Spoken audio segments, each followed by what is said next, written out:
నిన్న ఆంధ్రప్రదేశ్ ముఖ్యమంత్రి జగన్మోహన్ రెడ్డి గారు గొల్లప్రోల్లో ప్రభుత్వ కార్యక్రమం కాపు నేస్తం అనే పథకం గురించి ప్రజల దగ్గరికి ఆయన జరిపిన సభ, ఆయన మాట్లాడిన భాష రాష్ట్ర ప్రజలకి అర్థం అవ్వాలి.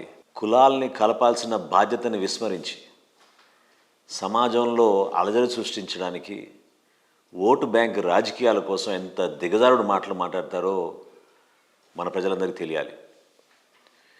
పవన్ కళ్యాణ్ గారు ఏ సభలైనా సరే ఆయన కోరేది రాష్ట్ర అభివృద్ధి కోసం, మన ప్రజలు సంతోషంగా ఉండాలని, ఐకమత్యంగా సహృద భావంతో కలిసిమెలిసి మన ప్రాంతాన్ని మనం అభివృద్ధి చేసుకుందాం, కలిసి పోరాడితే కులాల్ని పక్కన పెట్టి మన రాష్ట్రానికి ఎంతో అద్భుతమైన భవిష్యత్తు ఉందని ప్రతి సందర్భంలో చెప్పే వ్యక్తి. అటువంటి పవన్ కళ్యాణ్ గారి గురించి నిన్న ముఖ్యమంత్రి గారు మాట్లాడిన మాటలు చాలా బాధాకరం. వాస్తవంగా కాపు నేస్తం అనే పథకం నిన్న ఏదైతే ముఖ్యమంత్రి గారు అంత హడావుడితోటి ప్రజలు పడుతున్న కష్టాలని ఆయన మర్చిపోయి కేవలం ఏదో బటన్ నొక్కితే సరిపోతుంది అనుకుని ఆయన మరి సుమారు 3,38,000 మందికి నిన్న ఈ కాపు నేస్తం పథకం ద్వారా లబ్ధి కలుగుతుందనే మాట ఆయన చెప్పారు. వాస్తవంగా ఈ రాష్ట్ర ప్రభుత్వం జగన్మోహన్ రెడ్డి గారు ముఖ్యమంత్రి అయిన తర్వాత వాళ్ళు ప్రవేశపెట్టిన కొన్ని నిబంధనలు ఏ విధంగా సామాన్యుడికి ఉపయోగపడుతున్నాయో ఒకసారి తెలుసుకోవాలి. తెల్ల రేషన్ కార్డు ఎంతమంది తీసేశారు, ఎంతమందికి ఇంటింటికి వాలంటీర్లు వచ్చి సర్వేలు చేసి మీ ఇంట్లో ఏసీ ఉంది, మీ ఇంట్లో టీవీ ఉంది, మీకు ఒక కారు ఉంది, లేదా మీ కుటుంబంలో ఎవరో ఉద్యోగం చేస్తున్నారు, మీకు 300 గజాల స్థలం ఉంది, ఇటువంటి నిబంధనలన్నీ పెట్టి ఎన్ని కుటుంబాలకి ప్రభుత్వం నుంచి రావాల్సిన సహాయం రానివ్వకుండా చేసిన ఘనత ఈ జగన్మోహన్ రెడ్డి గారిది. ఈ సందర్భంలో నాకు చాలా ఆశ్చర్యం కలిగించేది ఏంటంటే ఆయన ఓట్ల గురించి మాట్లాడుతున్నాడు, కులాల గురించి ప్రస్తావిస్తూ హోల్సేల్గా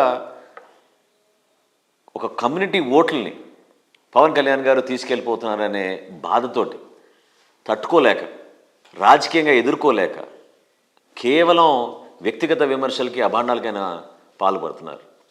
నిజంగానే ముఖ్యమంత్రి గారికి చిత్తశుద్ధి ఉంటే ఆయన పార్లమెంట్లో ఏం చేశారో చెప్పాలి రాష్ట్ర ప్రజలకి. ఎన్ని సందర్భాల్లో రాష్ట్ర భవిష్యత్తు, రాష్ట్ర అవసరాలని తాకట్టు పెట్టి అడిగినా అడగపోయినా వైఎస్ఆర్సీపీ ఎంపీలు ఎందుకు ఓట్లు వేశారు, ఎందుకు యాబ్సెంట్ అయ్యారు పార్లమెంట్లో? ఇది ఎవరి లబ్ధి కోసం, ఎవరికి మీరు అమ్ముడు పోయారు హోల్సేల్గా? మన ప్రాంతానికి ఉపయోగపడిందా, మన ప్రజలకు ఉపయోగపడిందా చెప్పమనండి. ఈరోజు మీకు ఎమోషన్ లేకుండా, ఏమాత్రం మానవత్వం లేకుండా బటన్ నొక్కానని ప్రస్తావిస్తున్నారే. బటన్ నొక్కడం అంటే ఏంటి? అది ఏదో రోబోటో లేకపోతే ఆర్టిఫిషియల్ ఇంటెలిజెన్సో కంప్యూటర్ చేయాల్సిన పని. మీరు నిజంగా మానవత్వం ఉంటే, మీలో స్పందించే మనస్తత్వం ఉంటే, అటువంటి గుణం ఉంటే ఏ విధంగా పవన్ కళ్యాణ్ గారు రైతాంగాని కోసం స్పందించారు? ఏ విధంగా ప్రతి పేద మహిళ కోసం, ప్రతి యువత కోసం ఉపాధి కల్పించడానికి ఆయన చేస్తున్న ప్రయత్నం గురించి ఏ విధంగా పవన్ కళ్యాణ్ గారు స్పందిస్తారు? దాన్ని మానవత్వం అంటారు.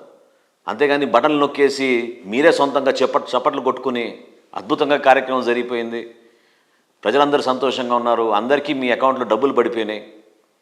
మీరు నిన్న ఇచ్చిన జాబితా జిల్లాల వారీగా చూస్తే చాలా తేడా కనపడుతోంది. వాస్తవాలేంటో ప్రజలకు తెలియాలి. అదేవిధంగా నిజంగా మీలో మానవత్వం ఉంటే పేద కాపు విద్యార్థులు పాపం విదేశాలకి వెళ్ళి వాళ్ళు పడుతున్న కష్టాల గురించి ఎప్పుడైనా మీరు ఆలోచించారా? సుమారు 1,200 మంది కుటుంబాలు ఎన్నో సందర్భంలో పవన్ కళ్యాణ్ గారి దగ్గరికి వచ్చి అర్జీలు ఇచ్చుకుని ఒక్కసారి మాట్లాడండి మా పరిస్థితి గురించి, మా బిడ్డలు అక్కడ పోయి వేరే దేశాల్లో ఇరుక్కుపోయారు, మొదటి విడత ఆ ప్రభుత్వం ఉన్నప్పుడు వచ్చిన నిధుల్ని ఉపయోగించుకుని మేము ఫీజు కట్టాం, దాని తర్వాత ఎవరు పట్టించుకోలేదు.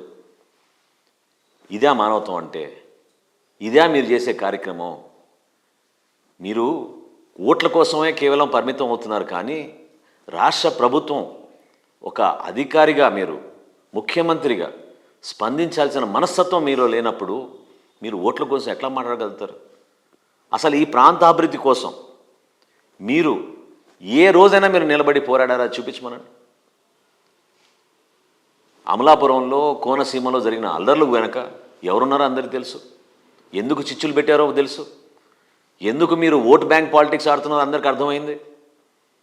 వీటన్నిటిలో మీరు ఫెయిల్ అయ్యారు కాబట్టి, ప్రజలు మిమ్మల్ని గమనిస్తున్నారు కాబట్టి, ఈ రోజున కేవలం పవన్ కళ్యాణ్ గారిని వ్యక్తిగతంగా విమర్శించడం, గతంలో కూడా మీ మంత్రుల్ని పదే పదే ప్రతిరోజు మీరు ప్రెస్ కాన్ఫరెన్స్లు పెట్టి, పాప ఆ మంత్రులు ఈరోజు మంత్రి పదవి కూడా లేదు, వాళ్ళతో రోజు తిట్టిచ్చారు మీరు. ఏమైంది? దానివల్ల ఉపయోగం ఏమొచ్చింది? పవన్ కళ్యాణ్ గారి పైన మీరు సమయం వృధా చేసుకోకుండా, మీకు ప్రభుత్వం నడిపించమని ప్రజలు ఇచ్చిన ఈ 5 సంవత్సరాలు ఎంతవరకు మీరు ఉపయోగించుకుంటారో, ఎంతవరకు సామాన్యుడికి మీరు ఉపయోగపడతారో మీరు చూపాలి. మహిళా సాధికారత కోసం, మహిళల అభ్యున్నతి కోసం, మహిళలు కూడా కష్టపడి వాళ్ళు సొంతంగా చిన్న చిన్న వ్యాపారాలు చేసుకుని కుటుంబాలు నడిపిస్తారనే ఆలోచనతో ఎప్పటి నుంచో జరుగుతున్న కార్యక్రమాలు పేర్లు మార్చేసి కేవలం ఒక కులం కోసం లేదా కొంతమందికి లబ్ధి కలిగే విధంగా మీరు ప్రయత్నిస్తుంటే అది సమాజం మాత్రం ఎవరు కూడా హర్షించరు. దయచేసి ముఖ్యమంత్రి గారు నేను రిక్వెస్ట్ చేసేది ఏంటంటే, ఈ సందర్భంగా జనసేన పార్టీ ఎప్పుడు కూడా సమాజానికి ఉపయోగపడే విధంగా, ప్రతి ఒక్కరిని గౌరవించే విధంగా, కులాలకి ప్రాధాన్యత ఇవ్వకుండా రాజకీయ ప్రస్థానం ఉండాలి అని పవన్ కళ్యాణ్ గారు పదే పదే ప్రస్తావిస్తూ ఉంటారు. అదే మా అంతిమ లక్ష్యం. కష్టపడి పనిచేసే మనస్తత్వం, నిజాయితీగా పనిచేసే మనస్తత్వం, ప్రతి ఒక్కరిని గౌరవిస్తాం, అందరినీ ఆదరిస్తాం. ఖచ్చితంగా మీలో నిజాయితీ ఉంటే ఈ రాష్ట్ర ప్రజల్లో ఎంతోమంది పేద ప్రజలు ఉన్నారు, ఎన్నో కుటుంబాలు చితికిపోతున్నాయి. మీ సహాయం ఏంటో అందరికి అర్థమైంది. మొన్న సైక్లోన్ అప్పుడు, తుఫాన్లప్పుడు ఏ విధంగా, వరదలు వచ్చినప్పుడు మీరు చేశారు, గొప్ప గొప్ప మాటలు చెప్పుకుంటున్నారు.